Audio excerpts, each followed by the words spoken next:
구약성경 974페이지에 있는 이사야 7장 1절부터 17절까지의 말씀 교독합니다. 1절의 말씀을 제가 먼저 봉독해 올립니다.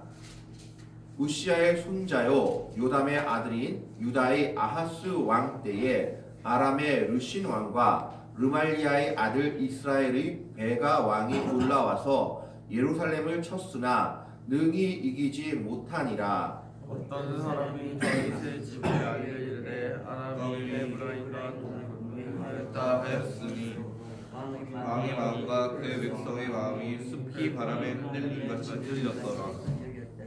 그때에 여호와께서 이사야에게 이르시되 너와 내 아들 스알 야숙은 윗목 숫도 끝 세탁자의 밭 큰 길에 나가서 아하스를 만나 그에게 이르되 너는 상가며 조용하라. 르신과 아람과 르말리아의 아들이 심히 노할지라도 이들을 연기하는 부지땡이 구루터기에 불과하니 두려워하지 말며 낙심하지 말라. 아람과 에브라임과 르말리아의 아들이 악한 꾀로 너를 대적하여 이르기를 우리가 올라가 유다를 쳐서 그것을 쓰러뜨리고 우리를 위하여 그것을 무너뜨리고 다브엘의 아들을 그에게 세워 왕으로 삼자 하였으나 주 여호와의 말씀이 그 일은 서지 못하며 이루어지지 못하리라. 그저 아람의 머리는 다메섹이요 다메섹의 머리는 르신이며 65년 내내 에브라임을 패망하여 다시는 나라를 이루지 못할 것이며 에브라임의 머리는 사마리아요 사마리아의 머리는 르말리아의 아들이니라. 만일 너희가 굳게 믿지 아니하면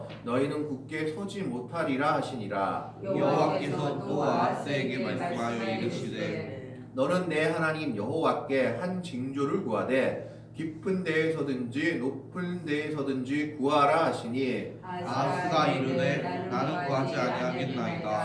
나는 여호와를 시험하지 아니하겠나이다 한지라. 이사야가 이르되 다윗의 집이여 원하건대 들을지어다. 너희가 사람을 괴롭히고서 그것을 작은 일로 여겨 또 나의 하나님을 괴롭히려 하느냐. 그러므로 주께서 친히 징조를 너희에게 주실 것이라. 보라 처녀가 잉태하여 아들을 낳을 것이요 그의 이름은 임마누엘이라 하리라. 그가 악을 버리며 선을 택할 줄 알 때가 되면 엉긴 적과 꿀을 먹을 것이라. 그저 이 아이가 악을 버리며 선을 택할 줄 알기에 전에 네가 미워하는 두 왕의 땅이 황폐하게 되리라. 17절의 말씀을 같이 읽습니다. 여호와께서 에브라임이 유다를 떠날 때부터 하여 보지 못한 날을 너와 내 백성과 내 아버지 집에 임하게 하시니 곧 아스루 왕이 오는 날이니라. 아멘.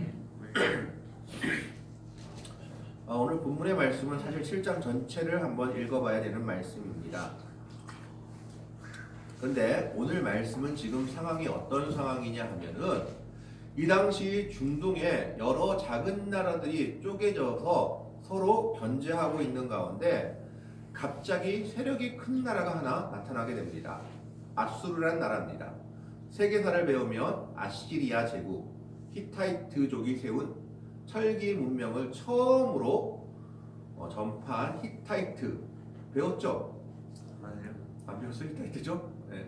그 아시리아 성경에는 아수르라고 되어 있고 세계사에는 아시리아라고 되어 있는 이 아수르 제국이 거대한 중동 지방을 통합하는 나라로 갑자기 세력을 확장하게 됩니다. 그러니까 이제 어떤 일들이 생기느냐? 남아있는 작은 나라들이 이 아수르의 위협에 대항하고자 연합 전선을 펼치게 되죠. 우리 같이 동맹을 맺어서 아수르한테 먹히지 말자라고 얘기를 하는 겁니다. 그래서 그 동맹을 반아수르 동맹이라고 하는데 이 동맹의 주도자가 누구냐 하면 아람이었습니다. 아람 왕이 이 동맹의 주도자였는데 그래서 이 아람 왕이 이 당시 남아있던 중동의 여러 작은 나라들과 반아수르 동맹을 맺었습니다. 거기에 북이스라엘도 가담했는데 이때 가담하지 않은 나라가 바로 남유다였습니다.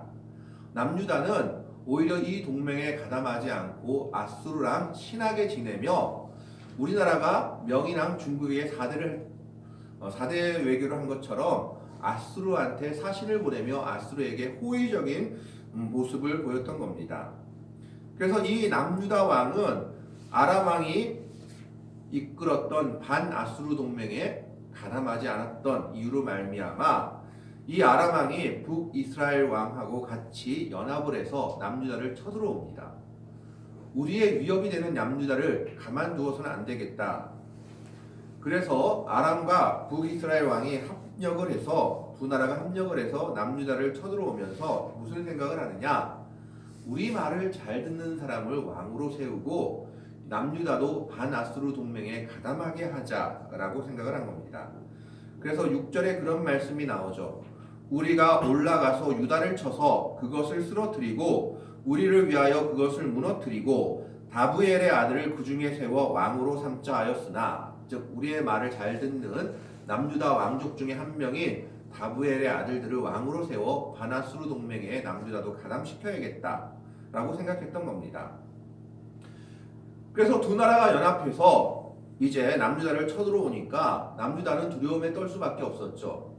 왜냐하면 북이스라엘 한 나라만 보아도 10지파 대 남유다는 2지파가 세운 나라로서 언제나 북이스라엘이 남유다보다 더 강했던 나라입니다.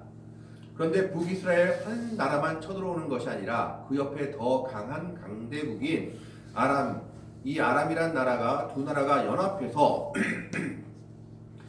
연약한 남유다를 쳐들어온다고 하니까 그들은 놀라고 두려움에 휩싸일 수밖에 없었던 겁니다. 그래서 2절에 그 모습을 이렇게 얘기합니다.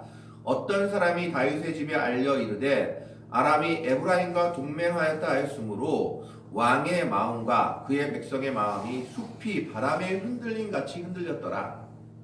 큰일 났다라는 거죠. 언제 우리가 죽을지도 모르겠구나. 이게 아하스 왕 때에 이루어졌던 일들입니다. 그런데 문제가 하나 있습니다. 무슨 문제가 있느냐? 그들은 두려워하면서 하나님을 별로 찾지 않습니다. 하나님의 도움을 구하지 않고 그냥 이 일을 어떻게 할까 두려워하기만 했다라는 겁니다. 이때 하나님께서 이사야 선지자에게 말씀을 내리시고 이 말씀을 왕과 백성들에게 전하라라고 얘기하고 있죠. 그래서 3절의 말씀에 보면 그때에 여호와께서 이사야에게 이르시되 너와 내 아들 수알 야숲은 윗못 수도끝 세탁자의 밭 큰 길에 나가서 아하스를 만나. 여기서 뭔가 이상한 점 모르시겠어요? 왕을 만나려면 어디로 가야 됩니까? 왕궁을 만나야 되는데 지금 하나님께서 어디로 가라 그러죠?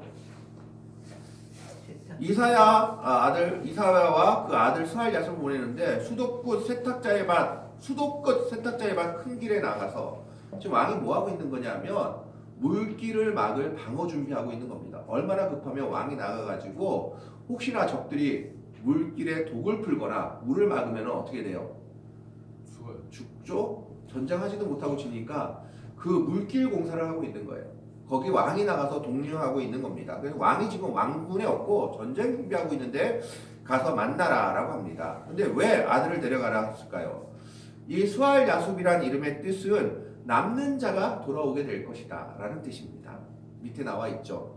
수알 야숲이란 뜻은 남는 자가 돌아오게 될 것이라는 뜻인데 하나님이 왜 그 아들의 이름을 그렇게 짓고 지금 왕 아하스 왕한테 히스기야가 아들을 데리고 가라 했냐면 아람과 지금 누가 온다 했어요? 북이스라엘이 연합해서 온다 했지만 그 동맹국이 그 강대한 군대가 결국 하나님의 능력 앞에서 남는 자만 살아서 겨우 돌아가게 될 것이다 라는 것을 보여주기 위한 증표로 그 아들을 데리고 가라는 겁니다. 이 아들의 이름의 뜻처럼 남유다를 침공하는 자들이 될 것이다 라는 겁니다. 그래서 그에 뭐라고 말합니까? 4절에 그에게 이르기를 너는 삼가며 조용하라. 르신과 아람과 르말리아의 아들이, 이건 북이스라엘과 남유다 아람의 왕들의 이름이죠. 심히 노할지라도 이들은 연기 나는 두 부직갱이 그루터기에 불구하니. 부직갱이가 뭡니까? 불 쏘시는 거, 그리고 다 타는 거 있죠? 그 그루터기. 그러니까 부직갱이 그루터기가 뭐냐면 타다 남은 나무 막대기와 같은 거밖에 안 된다. 타다 남은 나무 막대기가 어떻게 돼요? 나중에 재가 되어서 쓰러지죠. 정말 무서워 보이지만 하나님의 능력이 임하면 그들은 타다 남아서 쓰러질 두 나무 조각밖에 안 된다라고 얘기하며 두려워하며 낙심하지 말라라고 얘기합니다. 그들이 오는 이유가 아까도 말했지만 그들이 그 악한 꾀로 아하스를 대적해서 왜 오냐? 반아스로 동맹에 가담하지 않는 아하스를 왕위에서 내려버리고 우리 말을 잘 듣는 사람을 왕위로 올려서 다벨의 아들 중에서 한 명 왕위로 올려서 반아스로 동맹에 가담하게 하자 하는 생각으로 오고 있는 겁니다. 그런데 하나님께서 그들의 악한 꾀를 다 아시고 뭐라고 말씀하시냐 하면 7절 8절에 이렇게 얘기합니다.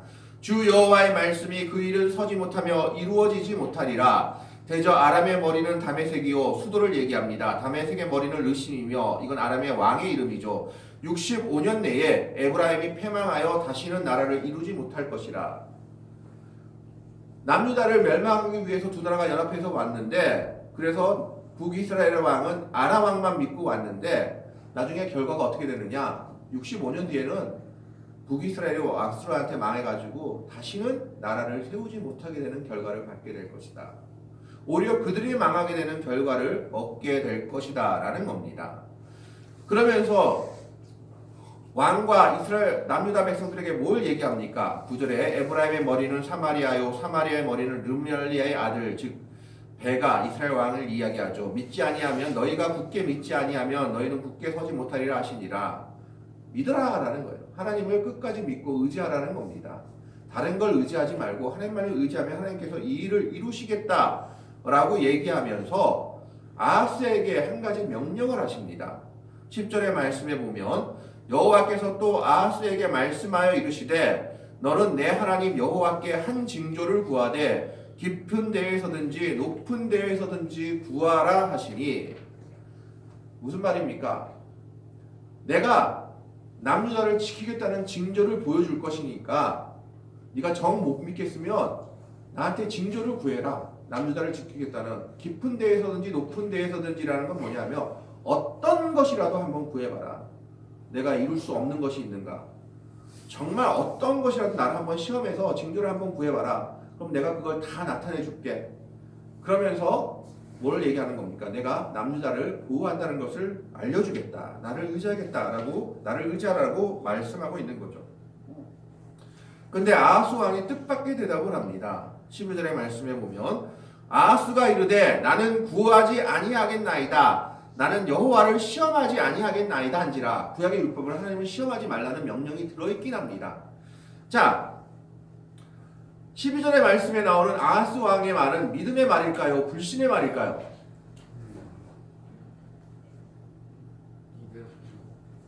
아하스는 별로 좋은 왕이 아니에요. 악한 왕이 아니었습니다. 저는 지금 하나님이 구하라고 하는데도 안 구하겠다고 하는 것은 불신의 말인 거예요. 아하스는 이르되 나는 구하지 아니하겠나이다. 나는 여호와를 시험하지 아니하겠나이다 한지라 라고 한 것은 하나님을 시험하지 않는 경건한 사람이어서 하는 것이 아니라 이 사람이 지금 뭘 얘기합니까? 이 사람은 지금 하나님을 믿는 것이 아니라 지금 그 사람은 아하스 왕은 더 믿을 구석이 있었던 겁니다. 하나님을 시험하지 않고 하나님께 징조를 구하지 않고도 나는 믿을 구석이 있습니다. 누굴까요? 나는 아수르 왕을 믿습니다 라는 얘기예요.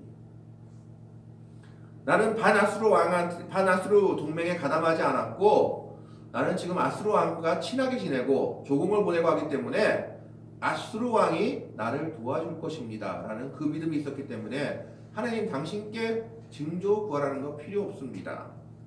하나님 나는 시험하지 않겠다라는 것으로 자기의 불신과 세상에 대한 믿음을 포장하고 있는 겁니다.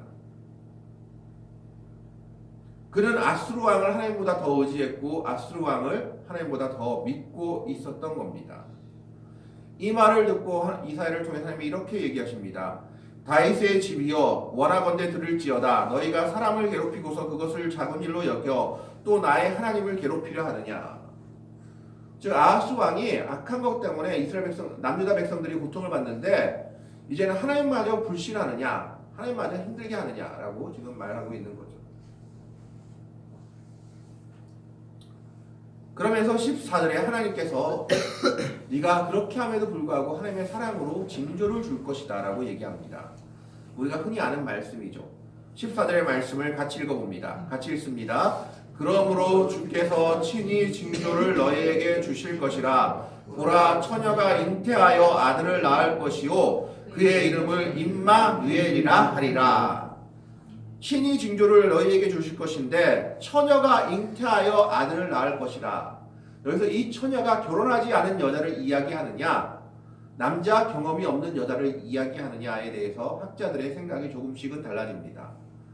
히스기야 왕을 가리킨다라고 보는 사람들은 결혼하지 않은 여자를 가리키고 아마 아하스 왕한테 누군가 시집와서 히스기야 왕을 낳아서 히스기야 왕이 이제 하나님께 신실한 왕이 되어서 이 모든 어려움을 이길 것이다 라는 해석으로 보는가 하면 아니다, 이것은 메시아 예언이다 라고 생각해서 바로 동정녀 마리아를 통해서 예수님이 태어나시고 그 예수님의 이름이 임마누엘이 될 것이다 라고 말하는 것이다 라고 보기도 합니다. 그런데 성경에서는 이제 후자 쪽을 택하죠. 왜냐하면 신약에 이것이 예수님의 탄생을 의미하는 예언으로 쓰였기 때문입니다. 그러면서 남유다 백성들한테 주신 하나님의 약속은 무엇입니까? 두 왕이 지금 너희를 침공하러 와서 너희가 정말 바람에 흔들림같이 마음이 흔들리고 있지만 하나님은 그 상황 속에서도 너희와 함께하고 있다라는 것을 말씀하고 있는 겁니다. 하나님은 그냥 너희를 버려두고 너희를 떠나는 하나님이 아니라 하나님은 친히 징조를 주실 것인데 처녀가 잉태하여 아들을 낳을 것인데 그 이름의 뜻이 무엇이냐? 임마누엘, 하나님이 너희와 함께 하신다는 뜻의 징조를 주실 것이다. 그 하나님을 믿고 의지한다면 하나님께서 이 모든 어려움들을 능히 이기게 하고 승리하게 하실 것이다. 지키며 보호하실 것이다 라는 약속을 주시고 있는 겁니다. 바로 예수님도 이와 같은 상황에서 오셨죠. 400년 동안 선지자도 없고 로마의 압제 속에서 유다 백성들이 아파하며 힘들어하고 오히려 그들의 고관들 그리고 그들의 지도자들은 유다 백성들의 피를 빨아먹는 그런 상황 속에서 예수님은 하나님의 아들로서 그 백성들과 함께 고난을 당하며 그들을 함께 동행하며 그들을 고치며 그들을 치유하는 하나님으로서 그들과 함께 하시는 하나님으로서 오신 것입니다. 그게 바로 임마누엘의 하나님이요 예수님이 임마누엘로 우리에게 오신 의미임을 오늘 성경은 우리에게 말씀하고 있습니다. 그런데 재미있는 것은요 뭐냐 하면 이 아이가 악을 버리며 선을 택할 줄 알기 전에 내가 미워하는 두 땅 왕의 땅이 황폐하게 되리라. 무슨 말이냐면 아람이나 북이스라엘이나 다 망하게 될 것이다 라는 겁니다. 근데 문제는 그 다음입니다. 17절의 말씀을 한번 보십시오. 여호와께서 에브라임이 유다를 떠날 때부터 당하여 보지 못한 날을, 에브라임은 북이스라엘을 가리키죠. 왜냐하면 북이스라엘의 왕이 나온 지파가 에브라임 지파였기 때문에 에브라임은 북이스라엘을 가리킨다고 보시면 됩니다. 유다를 떠날 때부터 당하여 보지 못한 날을 너와 내 백성과 내 아버지 집에 임하게 하시리니 곧 아수르 왕이 오는 날이니라. 아수르 왕이 지금 하나님을 믿지 않아도 되는 이유가 뭐라고 했어요? 누구를 믿었기 때문에? 아수르 왕을 믿었기 때문인데 그 아수르 왕이 결국에는 남유다에도 올 것인데 그날은 어떤 날이 될 것입니까? 네가 이전에 보지 못한 날이 될 것이다 라고 얘기하고 있어요. 그 뒤를 쫙 읽어보면 그날이 아수르 왕이 와서 환희를 하는 날이 아니라 아수르 왕이 오히려 남유다를 침공해가지고 남유다에서 모든 걸 다 멸하는 날이 된다라는 거예요. 히스기야 때 아수르가 침공했죠. 2차, 3차를 침공했어요. 그래서 엄청난 3년 동안 고난을 당한 것이 남유다의 형편임을 성경은 이야기하고 있습니다. 마지막에 하나님께 기도해서 결국은 이기긴 했죠. 아하스 왕이 그렇게 의지했던 아수르 왕이 결국은 남유다를 가장 괴롭게 하는 나라가 될 것이다 라고 말하고 있는 겁니다. 사람이 세상과 다른 것을 의지하려고 한다면 하나님을 믿는 백성이 하나님을 의지하지 못하고 다른 것을 붙잡았을 때 오히려 그것이 그를 가장 괴롭히는 가시가 될 수 있음을 오늘 이사야서에서는 하나님께서 남유다 백성과 아하스 왕에게 경고하고 있는 겁니다. 그렇기 때문에 하나님의 백성들이 붙잡아야 될 것은 무엇입니까?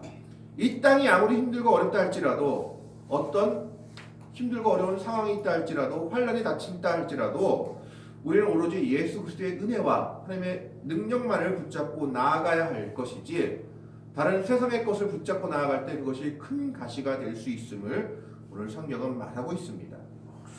이 상황 속에서 우리에게 주신 소망은 한 가지입니다. 바로 임마누엘로 우리에게 오신 예수 그리스도, 임마누엘로 우리에게 오신 예수님만이 우리의 소망이요 우리의 도움이시다라는 것입니다. 다른 것을 붙잡지 말고 오로지 하나님의 은혜를 붙잡고 하나님의 도움만을 붙잡고 살아가는 것이 진정한 기쁨이요 진정한 생명이요 진정한 구원의 길이다라는 것을 오늘 이사야서의 예언은 우리에게 말씀하고 있습니다. 오늘 우리는 이 말씀을 기억하면서 주께서 친히 징조로 우리에게 주신 처녀가 잉태하여 아들을 낳을 것인데 그 이름을 임마누엘이라고 하는 그 의미를 다시 한번 생각하며 임마누엘로 우리와 함께 하시는 그리스도의 은혜를 기억하면서 하나님이 우리와 함께 하신다는 것을 언제나 믿고 의지하며 온전히 하나님만을 믿고 의지하며 살아갈 수 있는 믿음의 백성들이 될 수 있기를 주님의 이름으로 간절히 축원합니다. 기도하겠습니다. 하나님, 주께서 친히 징조로 우리에게 주실 것이요 처녀가 잉태하여 아들을 낳을 것인데 그의 이름을 임마누엘이라고 하리라는 하나님의 예언을 봅니다. 아하스 왕은 아수르 왕을 의지했지만 아수르 왕은 가장 남유다에게 큰 가시가 되어버렸고 또한 아하스 왕은 아람과 그리고 북이스라엘의 연합을 두려워했지만 그 힘도 하나님의 능력 앞에서는 아무것도 아님을 우리가 오늘 보게 됩니다. 하나님의 백성들 오늘 온전히 하나님을 의지할 수 있게 하시고 하나님을 믿고 나아갈 수 있게 하여 주옵소서. 세상의 다른 것들을 의지하다가 그것이 우리에게 가시가 되지 않게 하여 주시옵고 임마누엘의 하나님을 기억할 수 있게 하시고 하나님의 어떤 상황 속에서도 우리와 함께 하시며 우리를 지키며 도우시는 분이심을 기억하며 독생자이신 그리스도를 아낌없이 우리에게 보내주신 그 사랑이 하나님의 사랑을 기억하며 나아갈 수 있는 믿음의 백성들 되게 하여 주옵소서. 우리의 믿음의 삶을 살아갈 때 임마누엘의 하나님과 동행할 수 있게 하시고 임마누엘 되신 예수님과 함께 동행하는 믿음의 백성들 되게 하여 주옵소서. 모든 걸 감사드리며 우리를 사랑으로 구원하여 주신 우리 구주 예수 그리스도의 이름으로 간절히 기도하옵나이다. 아멘. 찬송가 211장 찬양하면서 봉헌 시간 가집니다. 찬송가 211장입니다. 찬송 211장 찬양하겠습니다.